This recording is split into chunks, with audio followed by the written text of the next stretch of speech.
大家好，今日嘅主題係三角形嘅面積。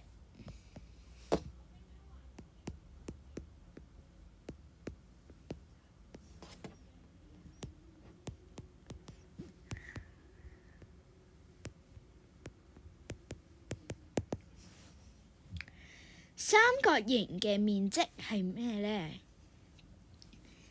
即係字面意思三角形嘅 area 啦。咁點樣去計佢？我以圖顯示一下。我哋首先睇下三角形，佢嘅底係3，佢嘅高係4cm 啦，兩個都係 cm 啦。咁如果我哋將佢乘埋佢，會發生咩事呢？咁佢會變咗個平行四邊形，即係咁樣嘅平行四邊形。呢個底係3，高係4嘅平行四邊形。咁就唔係我哋想達到三角形嘅效果。但係你會發覺，如果我哋將呢個平行四邊形切一半，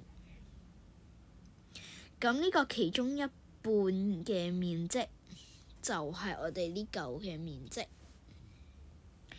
咁我哋點樣將佢斬一半啊？喺數學嘅公式入邊，咁答案就係3乘個4，就係呢個平行四邊形嘅面積啦。跟住斬一半啊嘛，咁即係除返個2，就等於幾多啊？就等於6啦，cm square。咁就係呢一個三角形嘅面積啦。咁而家我復一次三角形嘅面積即係點呢？即係佢嘅底乘高除以個2。我以圖示嚟示範一次，底乘高會等於一個平行四邊形喎，點算呢？斬返一半俾佢，就係三角形嘅面積啦。所以呢個就係三角形面積嘅公式。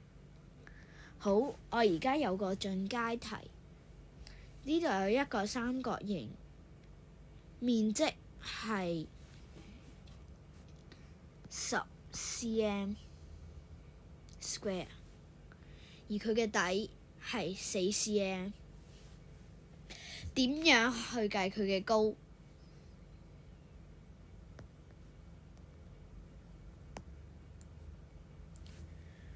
如果大家有睇上集嘅平行四邊形面積，上集嘅平行四邊形嘅面積就係面積除底就等於個高啦。但係三角形冇咁簡單，因為我哋復翻一次啱啱三角形嘅公式。三角形嘅公式係底乘高除以2除以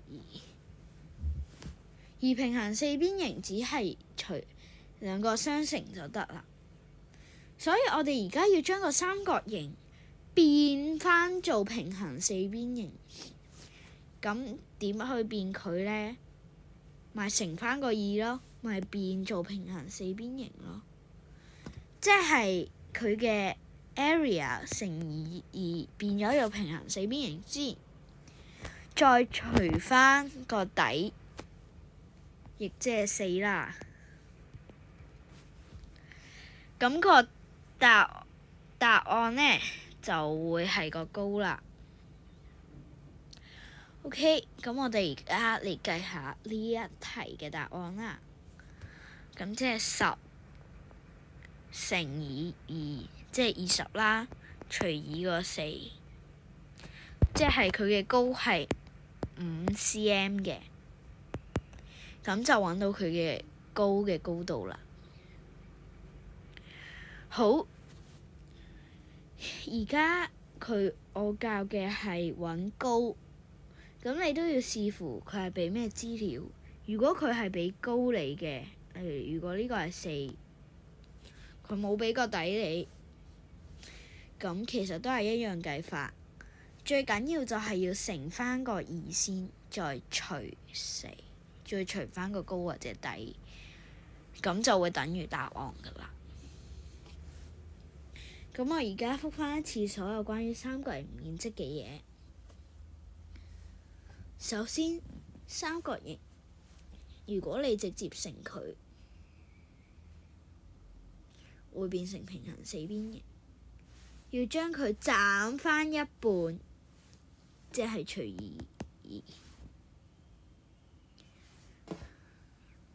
所以咁就會係答案啦。所以佢嘅公式係底乘高，未搞掂，要除埋個2，就等於佢嘅 area 啦。跟住佢如果佢只係俾咗個面積你，嗌你揾翻個高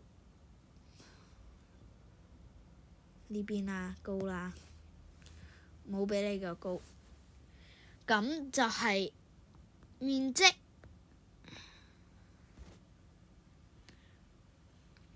乘以2，